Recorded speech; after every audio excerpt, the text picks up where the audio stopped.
నమస్తే. రాష్ట్రంలో ప్రధానంగా చూసుకుంటే నిరుద్యోగులకు సంబంధించి ఏదైతే సిటీ సెంట్రల్ లైబ్రరీ ఉందో అంటే ఆ లైబ్రరీ అందరికి సంబంధించి ఆ లైబ్రరీకి ఒక నోటీస్ బోర్డ్ అనేది కనిపిస్తుంది.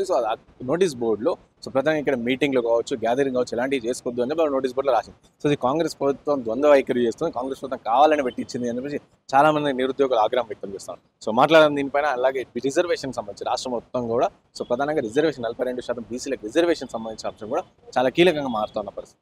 మాట్లాడి వీటన్నిటిపైన అసలు ఏం జరుగుతుంది అని మనతో పాటు మాట్లాడి టీపీసీసీ జనరల్ సెక్రటరీ కాంగ్రెస్ పార్టీకి సంబంధించి తెలంగాణ దయాకర్ అన్న నమస్తే అన్న. చెప్పండి అన్న, ఏందన్న కాంగ్రెస్ ప్రభుత్వం నిరుద్యోగులను పట్టుకొని అధికారంలోకి వచ్చింది, అది వాస్తవం. ఈ నేపథ్యంలో ఇటు లైబ్రరీ కాడ ఒక నోటీస్ బోర్డు కావాలని కాంగ్రెస్ పార్టీ పెట్టించింది అని చెప్పి చెప్తా ఉన్నారు, ఏమంటారు? ప్రతి విద్యా సంస్థ దగ్గర, ప్రతి లైబ్రరీల దగ్గర విద్యార్థుల భద్రత కోసం, నిరుద్యోగుల భద్రత కోసం పెట్టుకుంటాం.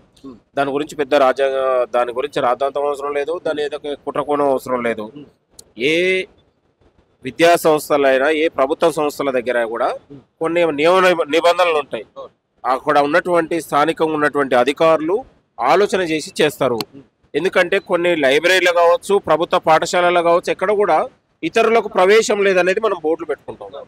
అది వాళ్ళ విద్యార్థుల భద్రత కోసం. ఎక్కడికి మనం వెళ్ళినా కూడా ప్రభుత్వ విద్యా సంస్థలు కావచ్చు, అది చట్టబద్ధత ఉన్నటువంటి కేంద్రాల దగ్గరికి వెళ్ళినప్పుడు ఇతరులు కానీ సంబంధం లేని వ్యక్తులు కూడా రావడానికి వీల్లేదు. ఎందుకు? విద్యార్థుల భద్రత కోసం.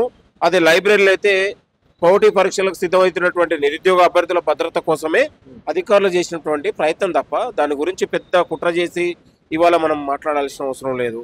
అంటే ప్రధానంగా కాంగ్రెస్ పార్టీ గతంలో ఇదే నిరుద్యోగులు ఇదే లైబ్రరీలోకి వచ్చి ఓట్లు తీసుకున్న కాంగ్రెస్ ప్రభుత్వం మళ్ళీ ఇదే లైబ్రరీలో ఆంక్షలు విధించడం ఏంటి అని చెప్పి ఈ విధంగా చెప్తా. అంటే కాంగ్రెస్ పార్టీ పెట్టించిందా లేకుంటే అది వాళ్ళే సిటీ సెంటర్ లైబ్రరీ వాళ్ళు పెట్టించింది? అక్కడ ఉన్నటువంటి సిటీ సెంటర్ లైబ్రరీ విద్యార్థుల కోసం, విద్యార్థుల భద్రత కోసం, నిరుద్యోగుల భద్రత కోసం ఏర్పాటు చేశారు. దాని పట్ల ఆ భద్రత కోసం మనం బోర్డు పెట్టినంత మాత్రాన అక్కడ ఉన్నటువంటి ఇక పోరాటాలు ఉండవు, లేకపోతే ధర్నాలు ఉండవు అనేది కాదు కదా నేను అనేది. న్యాయబద్ధమైనటువంటి ధర్నాలు, పోరాటాలు ఎక్కడైనా చేసుకోవచ్చు. అది ప్రభుత్వ ఆస్తులకు కానీ, లేకపోతే ప్రజలకు కానీ, తోటి విద్యార్థులకు కానీ, ప్రభుత్వ సంస్థలకు ఎక్కడ కూడా ఇబ్బంది లేని విధంగా ఎక్కడైనా కూడా జరపవచ్చు. దాన్ని ఎవరు కూడా కాదని దాని గురించి పెద్ద మనం రాద్ధాంతం చేసి ఇక బోర్డులను చూపించి కొందరు ప్రభుత్వం పైన విమర్శించే ప్రయత్నం, హక్కుల్ని హరిస్తున్నారు.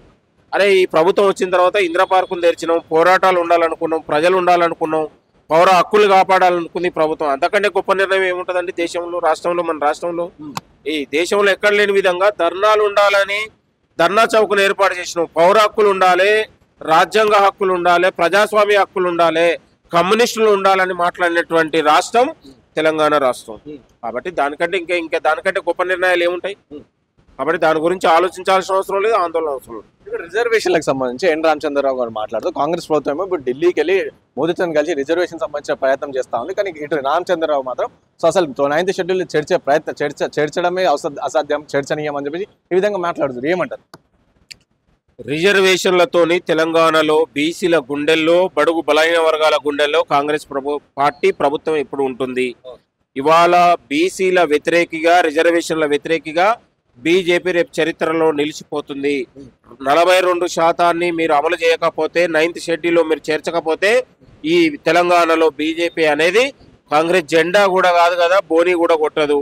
బీసీల ద్రోహులుగా మిలిగిపోతారో, 42% మీరు అమలు చేస్తారో మీరు తెలుసుకోవాల్సిన బాధ్యత బీజేపీ కేంద్ర నాయకత్వానికి ఉంది.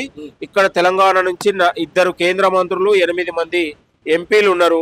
దీనిపైన మాట్లాడాల్సిన బాధ్యత ఉంది.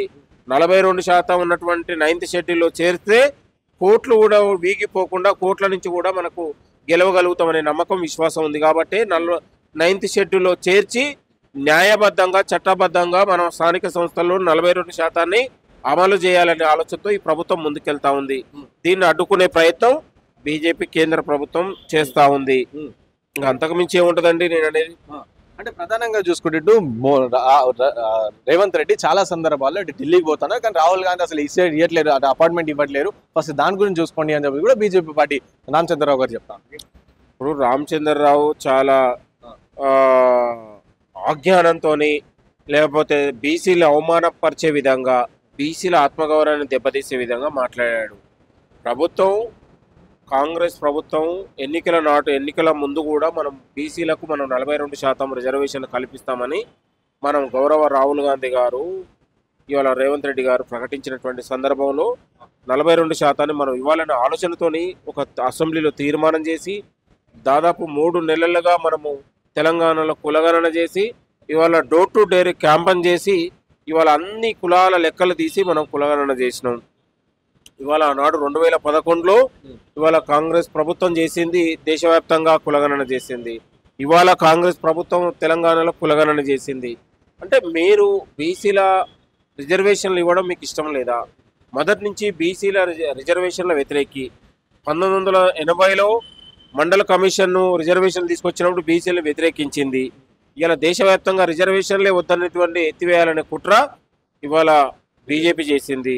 2019లో 103 రాజ్యాంగ సవరణ చేసి ఈడబ్ల్యూసీ రిజర్వేషన్ తీసుకొచ్చి ఇవాళ ఆగమేఘాల మీద దాదాపు నెల రోజులలోనే రిజర్వేషన్ అమలు పరిచింది.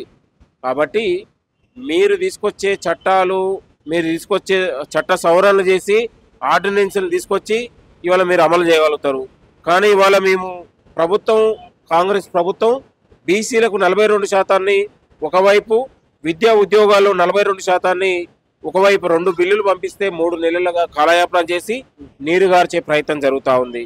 ఇవాళ బీజేపీ కేంద్ర ప్రభుత్వం 12 ఏళ్ళుగా దేశవ్యాప్తంగా ఓటు రాజకీయంతో ఇవాళ వాళ్ళ ప్రయోజనంతో పాటు ఓటు బ్యాంకు ప్రయోజనం చూసే ఇవాళ ఆలోచన చేస్తూ ఉంది తప్ప కాంగ్రెస్ పార్టీ కానీ కాంగ్రెస్ ప్రభుత్వాలు ఎక్కడ ఉన్నా కూడా ఇవాళ ప్రజల పక్షాన మనము అమలు జరుగుతూ ఉంటుంది తప్ప ఓటు బ్యాంకు రాజకీయం కాంగ్రెస్ పార్టీ ఎప్పుడు కూడా చేయదు.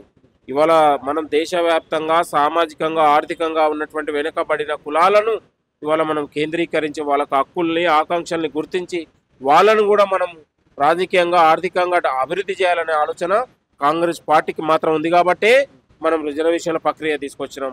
ఆనాడు 1990లో ఉన్నటువంటి మనం రిజర్వేషన్ల ప్రక్రియ కాంగ్రెస్ పార్టీనే ఇవాళ బీసీలని కూడా రిజర్వేషన్ ఇవాళ ఆలోచన కాంగ్రెస్ పార్టీ కూడా ఉమ్మడి ఆంధ్రప్రదేశ్లో రిజర్వేషన్లు ఏర్పాటు చేసినటువంటి ఘనత కాంగ్రెస్ పార్టీకి దక్కింది.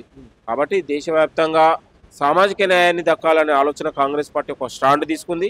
ఆ స్టాండ్లో భాగంగా తెలంగాణలో కూడా 42% స్థానిక సంస్థలు ఇవ్వాలనే ఆలోచన తీసుకొస్తే దీన్ని అమలు చేయకుండా 9th షెడ్యూల్లో మేము చేర్చలేము.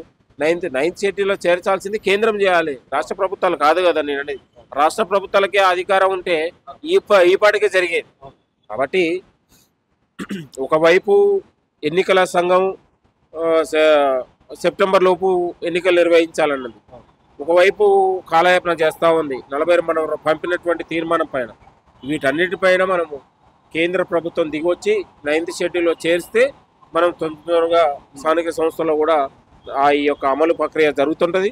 కాబట్టి దీన్ని కుట్ర చేసి కాంగ్రెస్ ప్రభుత్వానికి పేరు వస్తుంది, కాంగ్రెస్ పార్టీకి పేరు వస్తుందని కుట్రబుద్ధితో బీజేపీ చేస్తే దాన్ని ఎవరే కాలేదు. ప్రజాక్షేత్రంలో బీజేపీని ప్రజలు తెలుసుకుంటారు. బడుగు బలైన వర్గాలు బీజేపీకి ఎట్లా బుద్ధి చెప్పాలనేది భవిష్యత్తులో తెలిపోతుంది. థ్యాంక్ యూ అన్న. సో విన్నర్గా ఇది చిన్నగానే దయాకర్ గారు చెప్తా ఉన్న పరిస్థితి. సో ప్రధానంగా బీజేపీ పార్టీ రిజర్వేషన్ వ్యతిరేకంగా వ్యవహరిస్తుంది. సో ఒకవేళ ఈ రిజర్వేషన్ అమలు చేస్తే బీజేపీ కాంగ్రెస్ పార్టీకి పేరు వస్తుంది కాబట్టి అందుకని ఇదంతా వ్యతిరేకంగా చేస్తుంది అని చెప్పి చిన్నగానే దయాకర్ చెప్తున్న పరిస్థితి. కెమెరా పర్సన్ సాయితో Rana Pratap reporting from INTV.